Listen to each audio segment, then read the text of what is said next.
আল্লাহ নবীর শান সরকার দু আলম মুহাম্মদ আরবি সাল্লাল্লাহু আলাইহি ওয়াসাল্লাম কি পৃথিবীর জমিনে পাঠিয়েছেন। পয়গম্বর ঈসা আলাইহিস সালাতু ওয়াস সালাম যখন পৃথিবীর জমিন থেকে বিদায় হয়ে গেলেন, হযরতে পয়গম্বর ঈসা আলাইহিস সালাতু ওয়াস সালাম যখন পৃথিবীর জমিন থেকে বিদায় হয়ে গেলেন, 6 থেকে 650 বছর যাবত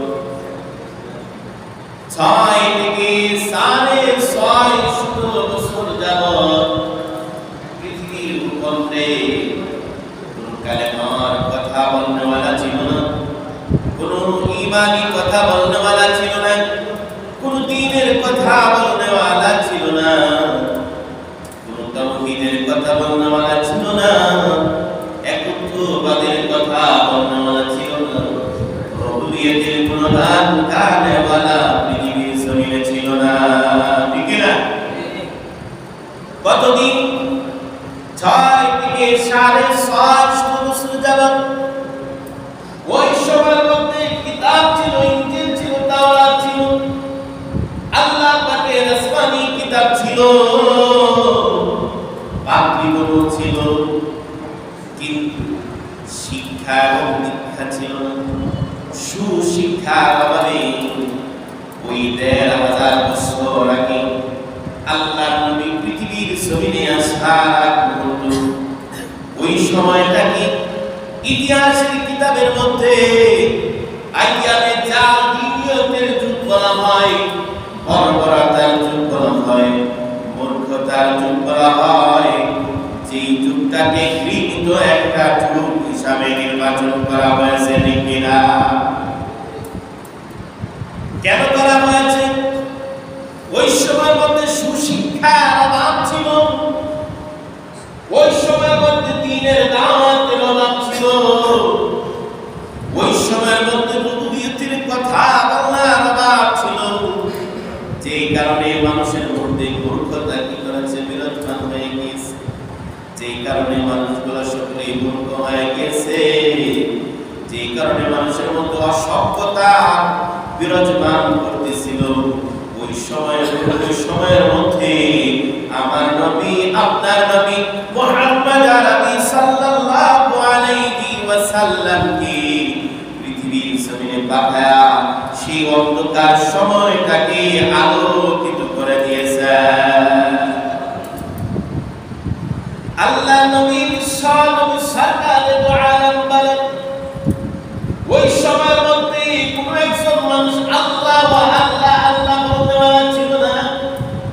ওই সময়ের মধ্যে কোন একজন মানুষ এটা পালন করত না। ওই সময়ের মধ্যে গায়রুল্লাহর ইবাদত করত। আমার নবী, আপনার নবী নবুয়তের দাওয়াত পাওয়ার পর লোক সকলকে যখন দাওয়াত দিল, ইয়া আইয়ুহান নাস কুলু লা ইলাহা ইল্লাল্লাহু মুহাম্মাদুর রাসূলুল্লাহ।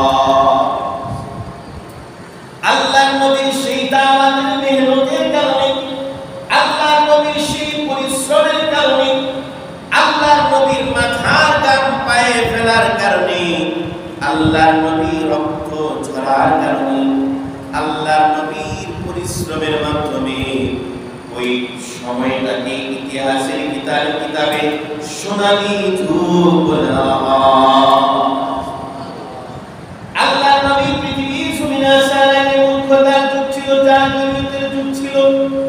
আল্লাহর নবী পৃথিবীর জমিনে আসার পর ওই যুগটাকে সোনালী যুগ বলা হয়, জান্নাতি মানুষের যুগ বলা হয়। কিন্তু ওই যুগটা একটা পর্যায়ে এমন ভাবে শেষ হয়ে গেছে, এখন সেই আবু বকর, ওসমান, আলী, তালহা, জুবায়ের নামক মানুষগুলোর মধ্যে সাহাবায়ে কেরামের কাছে যেরকম ভাবে জান্নাতের টিকিট এসেছিল, ঠিক এই বর্তমান সময়ে কোন একজন মানুষের কাছে জান্নাতের টিকিট সার্টিফিকেট আসে না। কেন আসে না? কারণ তারা সাহাবায়ে কেরামের আদর্শবান হওয়ার কারণে তাদের উপর আল্লাহ তাআলা জান্নাতের সার্টিফিকেট দিয়েছে। কিন্তু প্রশ্ন হলো যে আল্লাহ ১৫০০ বছর আগে ছিল, ওই আল্লাহ কিন্তু ১৫০০ বছর পরে আছে না? অবশ্যই আছে। কিন্তু জান্নাতের সার্টিফিকেট কেন আসে না, জান্নাতের সুসংবাদ কেন আসে না? তার একটাই কারণ, আমরা আল্লাহ এবং রাসূলের আদর্শকে বাদ দিয়ে খ্রিস্টানের আদর্শ, খ্রিস্টানের কালচার, খ্রিস্টানের আচার আচরণ আমাদের মধ্যে বাস্তবায়ন করার কারণে এই যুগটা, বর্তমান সময়টা এমন একটা যুগ হয়ে গিয়েছে যে যুগটা ১৩,০০০ বছর আগে আইয়ামে জাহিলিয়তের যুগকে পিছে ফেলিয়ে দিয়েছে। কারণ ওই আইয়ামে জাহিলিয়তের যুগের মধ্যে কোনো ঘটনা নাই যে দর্শন করে তাকে জবাই করেছে, হত্যা করেছে। ১৩,০০০ বছর আগে ওই মূর্খতার যুগের ইতিহাস করে দেখুন, এমন কোন শিশু সন্তান, কন্যা সন্তান নাই যেই সন্তানটাকে দর্শন করে মসজিদের ছাদে ফেলে রেখে গিয়েছে। এমন কোন ইতিহাস কিন্তু আপনারা দেখতে পাইবেন না। কিন্তু বর্তমান সময়টা এমন হয়ে গিয়েছে যে আইয়ামে জাহিলিয়তের যুগকে পিছে ফেলিয়ে দিয়েছে। আইয়ামে জাহিলিয়তের যুগের মধ্যে কন্যা শিশু সন্তানকে দর্শন করা হইতো না, শিশু সন্তানকে হত্যা করে টুকরা টুকরা করা হইতো না। কিন্তু বর্তমান এমন একটা সময়, এমন একটা পরিস্থিতি হয়ে গিয়েছে যে কন্যা সন্তানকে দর্শন করে ১ টুকরা নয়, ২ টুকরা নয়, ৫ টুকরা করে ফেলেছে। এরকম ঘটনা বাংলার জমিনে হচ্ছে না? হচ্ছে না? অবশ্যই হচ্ছে। তার জ্বলন্ত প্রমাণ আমরা আমাদের চোখে আমরা নিজেরাই দেখতেছি। এর দ্বারা উন্নতি নয়, এর দ্বারা অবনতি, এর দ্বারা কোনোদিন শান্তি আসবে না যতদিন পর্যন্ত জমিনের মধ্যে কোরআনের আইন বাস্তবায়ন না হবে, ততদিন পর্যন্ত ইবলিসিন দর্শন কোনো কিছুই বন্ধ হবে না। আল্লাহ বিধান যতদিন পর্যন্ত দুনিয়ার জমিনে বাস্তবায়ন না করবে, আল্লাহর বিধান কোরআনের আইন যতদিন পর্যন্ত দুনিয়ার মধ্যে বাস্তবায়ন না হবে, ততদিন পর্যন্ত পৃথিবীর মানুষ কোনদিন শান্তি পাবে না। ঠিক কিনা? দর্শকের বিচার হতে হবে, বাংলার জমিনে দর্শকের বিচার হতে হবে। আমরা এখন স্লোগান দিচ্ছি, দর্শকের বিচার হোক, ফাঁসি হোক, ফাঁসি হোক। এই ফাঁসি কোনদিন বাস্তবায়ন হয় না। আর কোরআনের বিধানের আইনের খেলাফ হলো ফাঁসি দেওয়া, হলো কোরআনের পরিপূর্ণ বিপরীত আইন। কোরআনে দর্শককে ফাঁসির হুকুম বলা হয়নি। কারণ একজন মানুষকে যদি আপনি ফাঁসি দিয়ে দেন, ফাঁসি দেওয়ার সাথে সাথে তার শাস্তি শেষ, তার কষ্ট শেষ হয়ে যাবে। কিন্তু দর্শকের বিচারটা কেমন হওয়া দরকার? আল্লাহ রাব্বুল আলামিন বলে দিয়েছেন, আল্লাহর রাসূল বলে দিয়েছেন, যদি দর্শক অবিবাহিত হয়, যদি দর্শনকারী অবিবাহিত হয়, তাহলে তাকে দোররা মারো। চাবুকের আঘাত করতে এক পর্যায়ে তার মৃত্যু হয়ে যাবে। এমন ভাবে যদি কোনো একজন মানুষকে বাংলার জমিনে শাস্তি দেওয়া হয়, আর কোনো মায়ের কবর কোনোদিন খালি হবে না। ঠিক কিনা? যদি দর্শনকারী যদি অবিবাহিত হয়, তাকে কি মারতে হবে? চাবুক মারতে হবে, দোররা মারতে হবে। আর দর্শনকারী যদি বিবাহিত হয়, তাকে কবর পর্যন্ত পুঁতে ফেল, কবর পর্যন্ত গেড়ে ফেল। তারপর তার দিকে পাথর নিক্ষেপ করো, পাথরের আঘাতে ক্ষত বিক্ষত হয়ে যেন তার মৃত্যু হয়।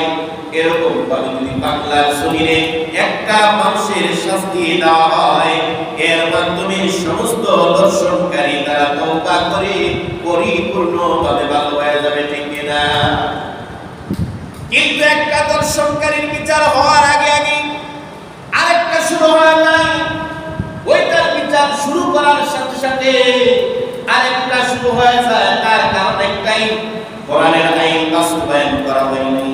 কোরআনের আইন যদি বাস্তবায়ন করা হইতো তাহলে আল্লাহ নবী আল্লাহ রাব্বুল আলামিন কোরআনুল কারীমে বলে দিয়েছেন, আস-সিন্নু বিস-সিন্নি ওয়াল আইনু বিল আইন ওয়াল উযুনু বিল উযুনাইন ওয়াল আনফু বিল আনফ। আপনার একটা হাত কেটে ফেলেছে, তার মেসাজ হলো তার হাত কেটে দাও। আপনার চোখ কানা করে দিয়েছে, তার মেসাজ হলো তার চোখ কানা করে দাও। আপনার কান কেটে ফেলেছে, তার বিচার তার মেসাজ হলো তার কান কেটে দাও। এরকম ভাবে যদি বাংলার জমিনে এরকম ভাবে শাস্তির বিধান চালু থাকতো তাহলে কখনো একজন আরেকজনের উপর জুলুম নির্যাতন করতো না, কখনো একজন আরেকজনের উপর অত্যাচার করতো না। তার একটাই কারণ, ওই শাস্তির মধ্যে দুর্বলতা রয়েছে।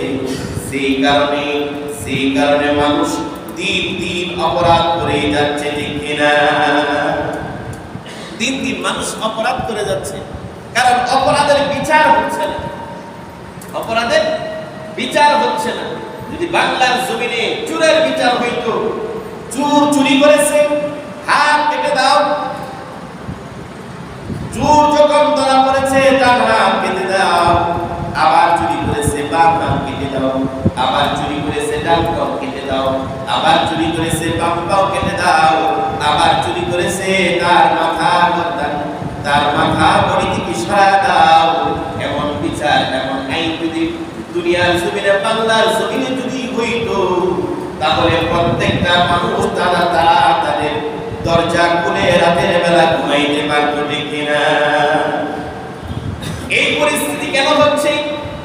এরকম দর্শন, এরকম ইংরেজি নিজের সন্তানকে হত্যা করে ফেলেছে, জবাই করে দিয়েছে, স্ত্রীকে জবাই করে দিয়েছে। কেন করেছে এরকম? কারণ তার মধ্যে আল্লাহ এবং রাসূলের আদর্শ নাই।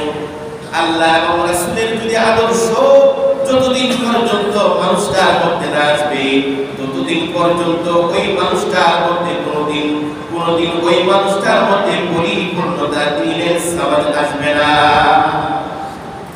সেজন্য আল্লাহ নবী বিশ্বনবী পৃথিবীর জমিনে আসার এক মুহূর্তটা জাহিলিয়তের যুগ ছিল, মূর্খতার যুগ ছিল, অসভ্যতার যুগ ছিল। যখনই রাসূল দুনিয়ার জমিনে এসেছে, যখনই মানুষগুলোকে আল্লাহ এবং রাসূলের আদর্শ সামনে যখন তাদের রেখেছে, ওই অসভ্য মানুষগুলো সভ্যে পরিণত হয়েছে, না হয় নাই? হয়েছে। হওয়ার কারণে ওই যুগকে ইতিহাসের কিতাবে সোনালী যুগ বলা হয়। এখন বর্তমান যে যুগটা চলতেছে, এই যুগটা ১,৫০০ বছর আগের যুগকে পিছে ফেলে দিয়েছে, ঠিক কিনা? পিছে ফেলাই নাই। ১,৫০০ বছর আগে কন্যা সন্তানকে ধর্ষণ করছে, ১,৫০০ বছর আগে নিজের ছেলে মেয়ে স্ত্রীকে জ্বালাই করে ফেলে রেখে দিয়েছে, ১,৫০০ বছর আগে দর্শন করে মসজিদের ছাদে মৃত লাশ রেখে গিয়েছিল, কিন্তু রাখে নাই। বর্তমান সময়টা এমন হয়ে গিয়েছে, ১,৫০০ বছর আগে যা তারা করে নাই তারা তা করিয়ে দেখিয়ে দিয়েছে, ঠিক কিনা? তাহলে এই অসভ্য সমাজকে সভ্য করতে হলে একমাত্র কোরআনের আইনের বিকল্প কোনো রাস্তা নাই। আছে না নাই? নাই। সেজন্য কোরআন অনুযায়ী যদি আমি আপনি চলি, রাসূলের আদর্শ অনুযায়ী চলি, তাহলে আমার মধ্যে সভ্যতা আসবে। আর যতদিন পর্যন্ত সভ্যতা আসবে না ততদিন পর্যন্ত আল্লাহর রহমত আসবে না। আর যেদিন সভ্যতা আসবে ওই দিনই আল্লাহর রহমত আসবে। হযরত মুসা পয়গম্বর আলাইহিস সালাতু ওয়াস সালাম আল্লাহকে বললেন, আল্লাহ আপনি কখন খুশি হন, আনন্দিত হন, মানুষের উপর রহমত বর্ষিত করেন? যখন আমি ওই মুহূর্তে আমার খুশি, আমার আনন্দ প্রকাশ পায় যখন আমি রাতের বেলায় বৃষ্টি দেই আর দিনের বেলায় সুন্দর রৌদ্র দিয়ে দেই। তখনই বোঝা গেল আমি আমার বান্দার উপর কি রয়ে গিয়েছি, খুশি রয়ে গিয়েছি। কিন্তু এখন বর্তমান পরিস্থিতি এমন নয়, উল্টা। আমরা যখন বৃষ্টি চাই তখন বৃষ্টি হয় না, আমরা যখন রৌদ্র চাই তখন রৌদ্র হয় না, আমরা যখন যেটা চাই না তার বিপরীত হয়। তার একটাই কারণ, আমরা আল্লাহ এবং রাসূলের আদর্শকে বাদ দিয়েছি। সেজন্য আল্লাহর রহমত আসাও বন্ধ হয়ে গিয়েছে। আল্লাহ তাআলা আমাদের সকলকে আল্লাহ এবং রাসূলের আদর্শ অনুযায়ী চলার তৌফিক দান করুন। আমিন।